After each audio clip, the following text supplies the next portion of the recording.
Start करते हैं।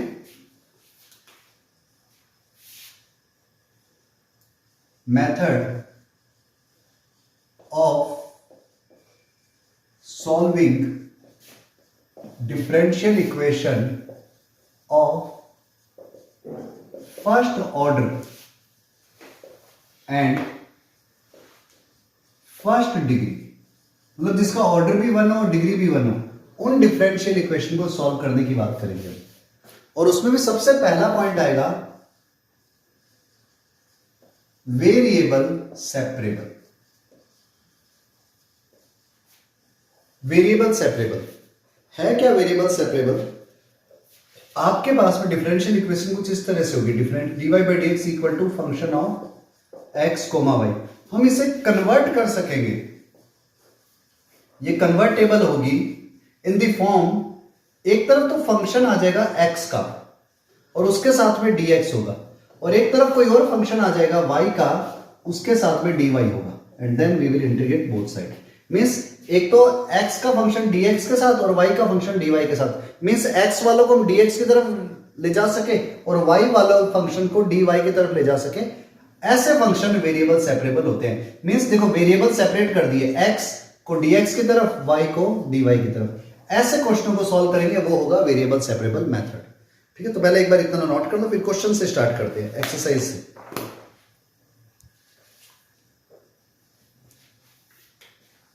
अब जैसे क्वेश्चन है exercise number 9.4, question number 1।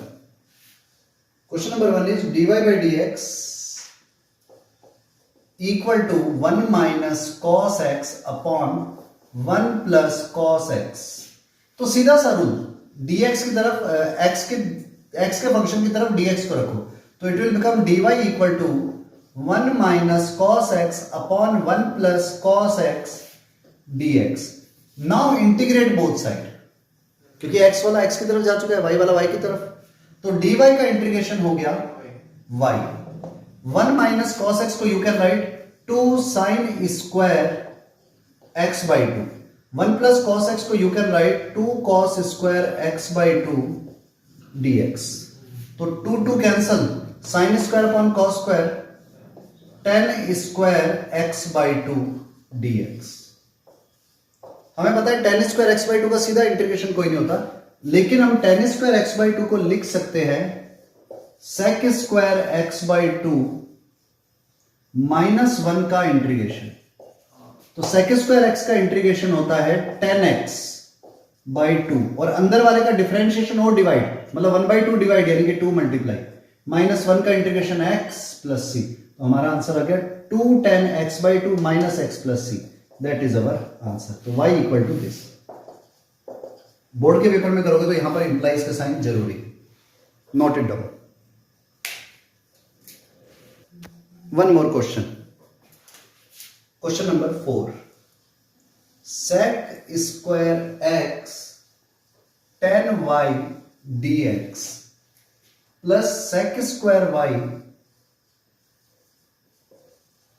tan x dy equal to 0। तो करना क्या है हमें, sec square x tan y dx एक तरफ and sec square y tan x dy दूसरी साइड विद माइनस साइन। अब dx की तरफ x वालों को रखो और dy की तरफ y वालों को, तो it will become sec square x upon tan x dx is equal to sec square y upon tan y dy with minus sign. Now integrate both side.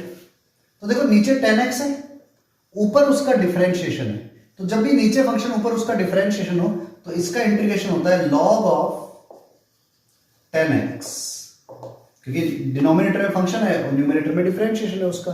Similarly tan y ऊपर sec square y, तो इसका integration log of tan y plus, अब constant लगाना तो इधर मैं log c लगा रहा हूं। क्यों लगा रहा हूं? क्योंकि यहां भी log, तो इससे भी log ले लो, इसको इधर ले जाओ, तो it will become log of tan x plus log of tan y equal to log c। तो log a plus log b it is equal to log a into b, तो 10x into 10y equal to log c, दोनों तरफ से log remove कर दो तो it will become 10x into 10y का mod is equal to c. That is our answer. अब इसमें सिंपल फंक्शन में कन्वर्ट हो गया. Please note it down. Question number 6. dy by dx equal to 1 plus x square into 1 plus y square. तो क्या करो, dy की तरफ y वाले को ले जाओ, तो 1/1 plus y square dy and dx की तरफ x वालों को 1 plus x square dx. Now integrate both side. 1/1 plus y square का integration will be tan inverse y और 1 प्लस एक्स स्क्वायर का 1 का एक्स स्क्वायर का x cube by 3 plus C. That is our answer. तो variable separable में कई question तो बहुत ही सीधे. Note it down. Question number 10. e की power x into 10y dx is equal to 1 plus 1 minus e की power x into sec square y dy equal to 0. तो सीधा सा रूल, y वालों को एक तरफ ले जाओ, x वालों को एक तरफ, e की power x 10y dx equal to, ये उस तरफ जाते ही ये माइनस का हुआ, मीन्स e की power x minus 1 into sec square y dy. इसको अपॉन में ले जाओ, x वालों को सेम साइड और y वालों को सेम साइड, तो ये बना e की पावर x अपॉन e की power minus 1 dx equal to sec square y dy upon 10y. Integrate both side. नीचे 10y है, ऊपर उसका डिफरेंशिएशन है, तो सीधा आंसर log ऑफ 10y. इधर e की पावर x अपॉन में e की पावर x माइनस 1 है, इसका डिफरेंशिएशन e की पावर x से होता है जो न्यूमरेटर है, तो आंसर क्या हो जाएगा, it will become log of e की पावर x माइनस 1. अब आप कांस्टेंट भी इसमें ऐड करना तो x वाली साइड में करते हैं, तो यहां पर लिख दो log c. तो वैल्यू क्या आई, log e की power x minus 1 plus log c को लिख सकते हो log e की power x minus 1 into c equal to log of 10y. दोनों तरफ से log रिमूव कर दो तो इट विल बिकम e की power x minus 1 into c is equal to 10y. That is our answer. Note it down. देखो अभी तक जो क्वेश्चन किए थे उसमें जनरल सॉल्यूशन निकल रहे थे, मतलब कांस्टेंट आता था. अब जो क्वेश्चन करेंगे उसमें पर्टिकुलर सॉल्यूशन आएंगे, मतलब आर्बिट्ररी कांस्टेंट नहीं आकर के वैल्यू दी हुई होगी. जैसे क्वेश्चन है, question number 11 x cube plus x square plus x plus 1 dx, sorry dy by dx equal to 2x square plus x where y equal to 1 when x equal to 0. आपको इसको solve करना है. तो सबसे पहला step तो ये x वालों को dx की तरफ और y वालों को dy की तरफ रखना है. तो dx अपॉन में, तो dx को उस तरफ ले जाओ, तो dy will become 2x square plus x upon x cube plus x square plus x plus 1 dx. and now we will integrate on both sides. तो dy का इंटीग्रेशन तो सीधा y आ गया. ऊपर है 2x square plus x. अगर मैं denominator के फैक्टर बनाऊं तो x स्क्वायर कॉमन लेते ही अंदर वैल्यू रहेगी x plus 1 और यहां पर 1 को कॉमन लेते ही अगेन x plus 1. तो न्यूमरेटर में आ रहा है 2x square plus x upon में X square plus 1 into x plus 1. तो नीचे फैक्टर बने हुए हैं, ऊपर फंक्शन है. तो जब कभी भी ऐसा फंक्शन हो we will do partial fraction. तो आपको पार्शियल फ्रैक्शन करना होगा. पार्शियल फ्रैक्शन के थ्रू इंटीग्रेट करेंगे. तो करेंगे क्या, let 2x square plus x upon x square plus 1 into x plus 1 equal to ax plus b upon x square plus 1 plus c upon x plus 1. अब इसे solve करेंगे. अब जैसे ही एलसीएम लोगे तो 2x स्क्वायर प्लस एक्स, इधर value आ जाएगी ax plus B into x plus one plus सी into x square plus one. तो एज इट इज रहने तो इसको इक्वेशन नंबर 1 ले लेंगे जिसको हम यूटिलाइज करेंगे। 2x स्क्वायर प्लस एक्स, इधर ax into x ax square और cx स्क्वायर, तो a plus C into x square. फिर सिंपल x वाले तो ax into 1 ax plus bx, तो a plus B into x, यहां पे x स्क्वायर वाले आ रहे हैं टर्म, तो सिंपल x वाले आ रहे हैं। अब constant term b into 1 b plus सी इंटू 1 सी। कंपेयर करते हैं दोनों साइडों में, कंपेयर, तो कंपेयर करते ही a plus C equal to 2, a plus B equal to, इधर x का मल्टीपल 1 है तो a plus B equal to 1 and b plus C equal to 0। ये 3 इक्वेशन आ गई, इससे मुझे a b और c की वैल्यू निकालनी है। तो एक रूल याद रखना, कभी भी a plus B B plus C C plus A आ रहे हो तो आप इन 3 इक्वेशनों को ऐड कर दो सीधा। जैसे ही ऐड करोगे ये बन जाएगा ऐड ऑल इक्वेशन, तो it will become twice of a plus b plus C equal to 3, means a plus b plus C equal to 3/2। अगर मैं b प्लस सी की जगह पर 0 लिखता हूं तो a विल बिकम 3/2, और जैसे a की वैल्यू 3/2 आई, मैंने अगर a की वैल्यू यहां पर 3/2 रखी तो b आ गया 1 माइनस 3/2, तो b की वैल्यू आ जाएगी माइनस का 1/2, और b की वैल्यू 1/2 माइनस का रखते c की वैल्यू आ जाएगी 1/2। तो हमारे पास में a b और c तीनों की वैल्यू आ गई। ठीक है, नाउ a आ गया, b आ गया, c आ गया।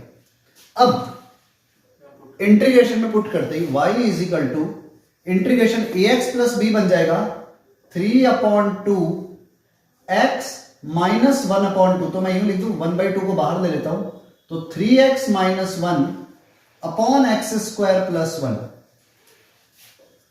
And c is equal to 1/2 plus 1/2 x plus 1 dx। इसे हमें इंटीग्रेट करना है, तो होगा क्या, एक्स स्क्वायर प्लस 1 को, अब आप इसको और भी अलग कर सकते हो, y equal to 1/2 integration 3x upon x square plus 1 dx minus 1/2 1 upon x square plus 1, यहां पर ये 3/2 है ना, ये सिर्फ इसके साथ में है 1/2 इस फंक्शन के, यहां पर लिख देता हूं 1/2 इंटू, तो 1/2 3x upon x square plus 1, तो ये हो गया 1/2 3x upon x square plus 1 minus 1/2 1 upon x square plus 1 dx, और फिर प्लस 1/2 1 अपॉन एक्स प्लस 1 का इंटीग्रेशन dx। तो देखो इस 3 को आप बाहर ले जाओ और इसे 2 से मल्टीप्लाई 2 से डिवाइड कर दो। क्यों? क्योंकि नीचे फंक्शन बनेगा एक्स स्क्वायर प्लस 1, ऊपर उसका डिफरेंशिएशन बन जाएगा, तो इसका आंसर सीधा आ जाएगा y is equal to 3/4 log x square plus 1 upon x square plus 1 का इंटीग्रेशन tan इनवर्स x, और 1/2 1 अपॉन एक्स प्लस 1 का integration log x plus 1 plus c। ये हमारा जनरल सॉल्यूशन आया है, लेकिन हमें निकालना है पर्टिकुलर सॉल्यूशन, तो उसके लिए क्या करेंगे, उसके लिए जो कंडीशन दी हुई है उसमें वैल्यू पुट करेंगे, we will put value in the condition. तो एक बार इतना नोट कर लो, फिर वैल्यू पुट करते हैं, या ये हमारा आंसर अभी तक तो आ चुका है। अब इसमें क्या करो, दिया हुआ है condition when x equal to 0 y equal to 1, तो y की जगह पर 1 रख दो, x की जगह पर 0, तो 0 plus 1 1 log 1 is 0 minus 1/2 tan inverse 0, tan inverse 0 भी 0, इधर log 0 प्लस 1 1 log 1 भी 0, तो ये सब 0 आ गया, तो c की वैल्यू क्या आ गई, y इक्वल टू 1 है तो c की वैल्यू आ गई 1। इसमें पुट करते ही c की वैल्यू 1 आ गई, तो हमारा आंसर क्या होगा, answer will be y equal to 3/4 log x square plus 1 minus 1/2 tan inverse x +1/2 log x +1 और +1 c इज 1। तो हमेशा यही करना है, जब भी आपको कंडीशन दी हुई हो ना तो सबसे पहले जनरल सॉल्यूशन निकाल दो और उसमें ये वाली कंडीशन को पुट कर दो, you will get the exact answer. ठीक है, नोट इट डाउन। अच्छा क्वेश्चन है ये। Next question number 13, cos dy by dx equal to a, जहां पर a रियल नंबर है और गिवन है y equal to 1 when x equal to 0। तो हुआ क्या, सॉल्यूशन आप लिख सकते हो dy by dx equal to cos inverse a, और चाहो तो dy by dx equal to cos inverse a into dx। Now integrate both side, तो dy का इंटीग्रेशन हो गया y, cos inverse a as it is, dx का x plus c। तो ये हमारे पास में इसका सॉल्यूशन आ गया। लेकिन अब इसने कंडीशन गिवन है when x equal to 0 then y equal to 1। तो पुट कर दो x की जगह पर 0 तो y इक्वल टू 1, तो 1 equal to 0 into cos inverse A 0 ही हो गया, तो c इक्वल टू 1। तो हमारा आंसर हो जाएगा y is equal to x cos inverse a plus 1, that is our answer. बहुत simple question to note it down. चलो नेक्स्ट क्वेश्चन पे आते हैं। नेक्स्ट क्वेश्चन है question number 15, find the equation of curve passing through 0,0। अब ये 0,0 लिखे या पासिंग थ्रू ओरिजिन लिख दे, बात एक ही है। And whose differential equation is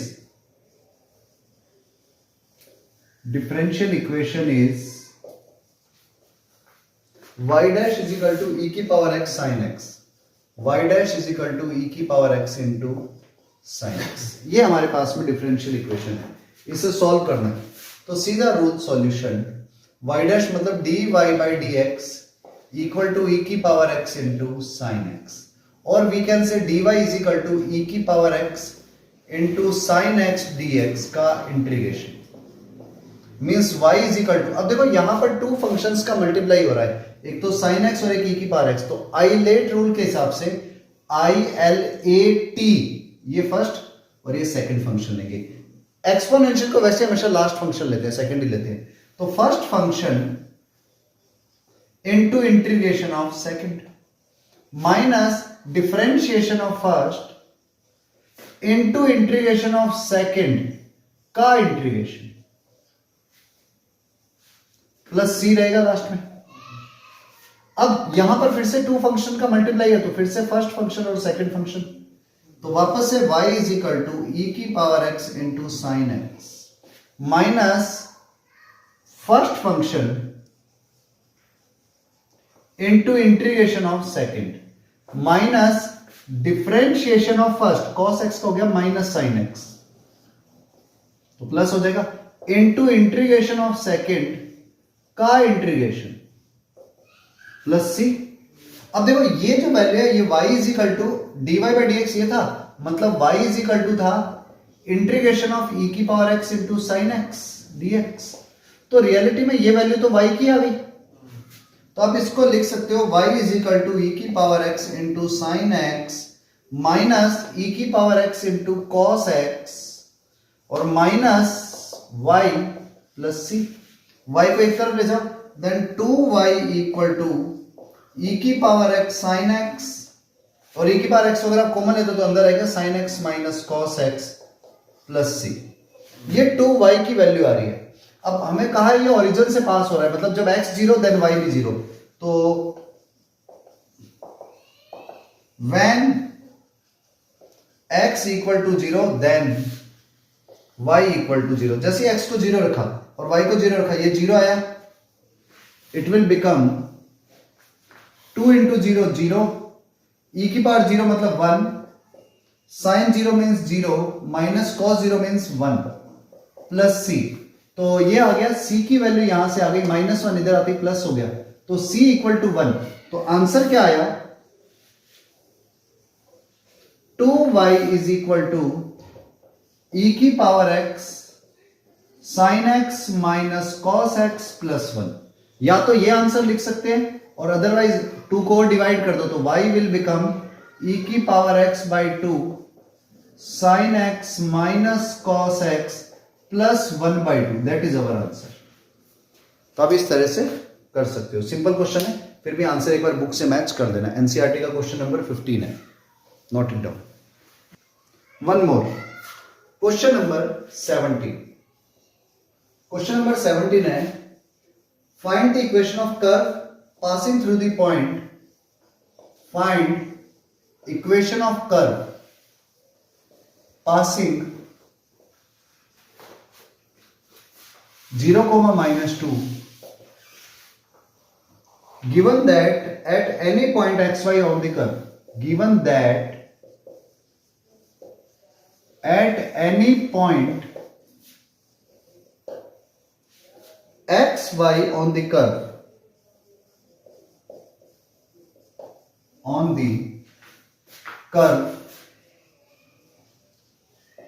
the साथ साथ में क्वेश्चन लिखते रहो, टाइम बचेगा।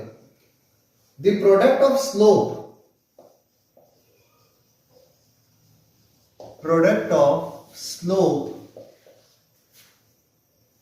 of tangent and y coordinate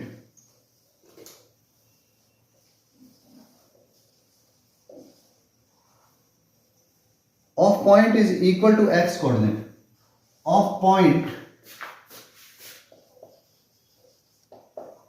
is equal to x coordinate। तो देखो क्वेश्चन वाइज चलते हैं। क्वेश्चन में हमें गिवन क्या है, गिवन है find the equation of curve passing through 0, -2, given that at any point xy on the curve the product of slope means dy by dx and y coordinate is equal to x coordinate, means y into dy by dx equal to x। तो आप इसे ये लिख सकते हो, you can write it like that, y into dy is equal to x into dx। now integrate both side, तो y का integration y square by 2, x का integration x square by 2 plus c, ये curve की equation आ रही है। now it pass 0, -2 means जब x 0 है तो y की वैल्यू -2 है, तो पुट कर दो -2 का square upon 2 equal to 0/2 plus c। तो -2 का स्क्वायर 4/2, 2 इक्वल टू c, तो c की वैल्यू 2 आ गई, तो पुट इन इक्वेशन नंबर 1। तो कर्व की इक्वेशन क्या आ जाएगी, y² 2 equal to x² 2 plus 2। आप 2 को एलसीएम लेकर के क्रॉस मल्टीप्लाई कर सकते हो, तो y² will become x² plus 4, that is equation of curve. आप इसे ऐसे भी लिख सकते हो y² minus x² equal to 4, that is our answer. ठीक है, नोट इट डाउन। अच्छा क्वेश्चन है बट सिंपल है। Yes, question number 18, one more question. At any point xy of curve, at any point xy of curve, the slope of tangent is twice slope of tangent is twice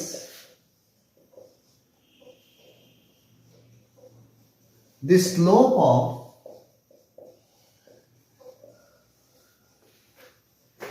line segment joining the point of contact, line segment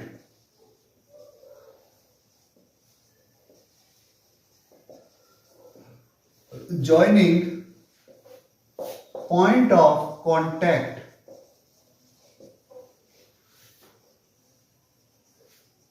to the point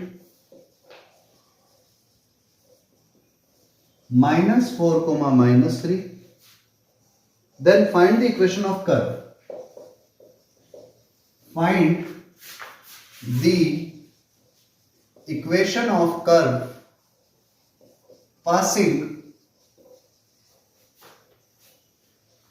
-2, 1. तो देखो इसने सीधा सा question में हमें दे दिया है at any point x y of the curve slope of tangent. Solution. Slope of tangent means dy by dx is equal to twice the slope of line segment joining the point. Point मतलब वही xy of contact to the point -4, -3. 2 point को join करने वाली line का slope होता है y minus y1 या y2 minus y1, y minus -3 upon x minus -4, तो प्लस का. ये हमारे पास में डिफरेंशियल इक्वेशन बनी. आप x वालों को एक तरफ ले जाओ, y वालों को एक तरफ, तो ये क्या बना dy upon y plus 3 equal to 2 dx upon x plus 4. Now integrate both side. तो dy upon y plus 3, 1 upon y plus 3 का इंटीग्रेशन होगा log y plus 3. 2 1 upon x plus 4 का इंटीग्रेशन होगा log x प्लस 4. अब आप चाहो तो plus c लिख लो और चाहो तो प्लस में log c लिख दो, बोथ विल बी सेम. तो ये हो गया 2, इस पर पावर आ जाएगा क्योंकि मल्टीप्लाई हो रहा है, तो log y plus 3 equal to log x plus 4 का whole square plus log c. अब जैसे इसे मल्टीप्लाई करते हो log y plus 3 equal to log c into x plus 4 का होल स्क्वायर. दोनों साइड से log हटा दो, then it will become y plus 3 equal to c into x plus 4 का होल स्क्वायर. अब ये लाइन, ये कर्व की इक्वेशन आ गई है.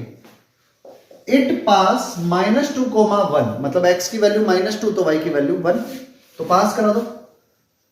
पास -2, 1, तो x की जगह -2 और y की जगह 1 रखते ही 3 + 1 4 c -2 + 4 2 का स्क्वायर 4 से 4 cancel, then c equal to 1. तो answer will be y plus 3 equal to x plus 4 का होल स्क्वायर. आप चाहो तो इसे कर्व को कन्वर्ट भी कर सकते हो इस स्क्वायर को ओपन करके, और नहीं तो ऐसे लिख सकते हो x प्लस 4 का whole square equal to y plus 3, जो कि इक्वेशन ऑफ पैराबोला होती है. So our answer is this one. ठीक है, अच्छा क्वेश्चन है, नोट इट डाउन. नेक्स्ट है question number 19.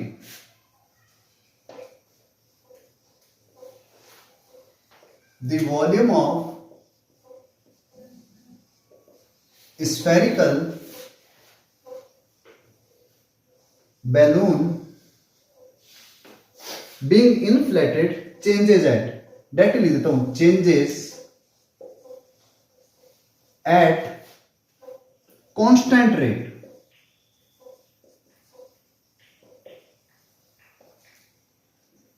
If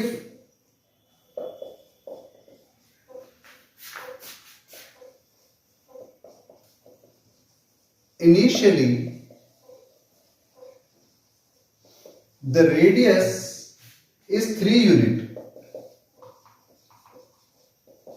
and after 3 seconds it is 6 unit,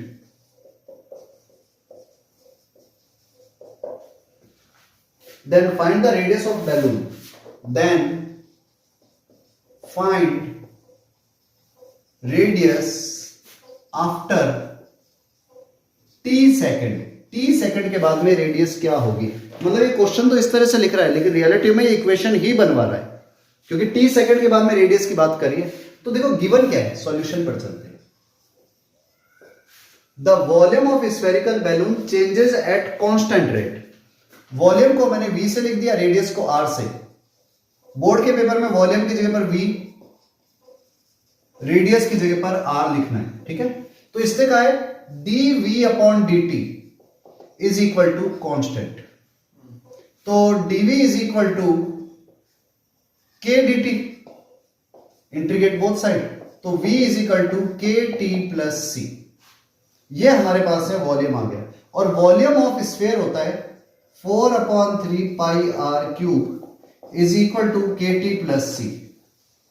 that is our equation. ये हमारी डिफरेंशियल इक्वेशन का सॉल्यूशन आया। लेकिन उसने कंडीशन कही है कि initially the radius is 3 unit, means when t equal to 0 r is equal to 3, तो t की जगह पर 0 रख दो, r की जगह पर 3 रख दो। तो जैसे ही t की जगह पर 0 रखा, r की जगह पर 3 रखा, c आ गया 4/3 पाई इंटू आर क्यूब। तो 3 से इसका क्यूब कैंसिल होकर स्क्वायर हो गया, 3 का स्क्वायर 9 4 36 पाई, तो c की वैल्यू आ गई 36 पाई, क्योंकि इधर 3 का क्यूब 27 को 3 से डिवाइड किया 9, तो 9 4 36 पाई, c की वैल्यू 36 पाई आ गई। तो इक्वेशन 1 बन गई 4/3 pi are cube equal to के टी प्लस 36 पाई। ये इक्वेशन आ गई। अब इसने आगे और कहा है कि आफ्टर 3 सेकंड, यानी कि जब t3 है, रेडियस इज 6, तो अब t की जगह पर 3 रख दो, रेडियस की जगह पर 6 रख देना, तो 4/3 पाई इंटू 6 का cube is equal to 3k plus 36 pi. देखो 6 का क्यूब 216, तो 4 इंटू 216/3 pi is equal to 3k plus 36 pi. 3 से 216 72 बार कैंसिल हुआ, तो 4 into 72, 4 2 8, 4 7 28, 288 pi minus 36 pi is equal to 3k। तो 288 माइनस 36, 8 में से 6 माइनस हुए 2, 8 में से 3 माइनस हुए 5, 252 पाई इक्वल टू 3k। तो k की वैल्यू आ जाएगी 252/3, यानी कि k की वैल्यू आ गई, 3 से कैंसिल हुआ, 3 8 24 और 3 4 12, 84 पाई। तो k is equal to 84 pi. Means equation क्या बन गई हमारे पास में, 4/3 pi are cube equal to के टी मीन्स 84 पाई टी, एंड c की वैल्यू कितनी थी 36 पाई प्लस 36 पाई, तो सारे पाई कैंसिल हो रहे, और 4 भी सबको कैंसिल कर रहा है, तो 4 को कैंसिल करते ही r³/3, 4 से 84 कैंसिल हुआ कितनी बार, 421 पाई, और 36 कैंसिल हुआ 9 बार, तो r³ क्या आया 21 इंटू 21 पाई प्लस 9 इंटू 3, और t और आएगा, सॉरी 84t, ये पाई नहीं t होगा। तो हमसे पूछा है आफ्टर t सेकेंड रेडियस कितनी होगी, तो इसका हो गया क्यूब रूट। आप 21 और 9 से चाहो तो 3 को कॉमन ले लो, 3 का स्क्वायर 9 इंटू 7t प्लस 3, तो इसकी पावर आ जाएगी 1/3, क्योंकि r का क्यूब ये था, तो r हो गया इसका क्यूब रूट। तो हमारा आंसर हो जाएगा, अच्छा पेपर के अंदर इंप्लाइज का साइन जरूर लगाना, r की वैल्यू होगी 9 इंटू 7t प्लस 3 की होल पावर 1/3। हो सकता है आपकी बुक ने 9 7 63t प्लस 27 की पावर 1/3 लिखा हो, तो ये आंसर भी करेक्ट है। ठीक है, अपने आंसर को चेक कर देना।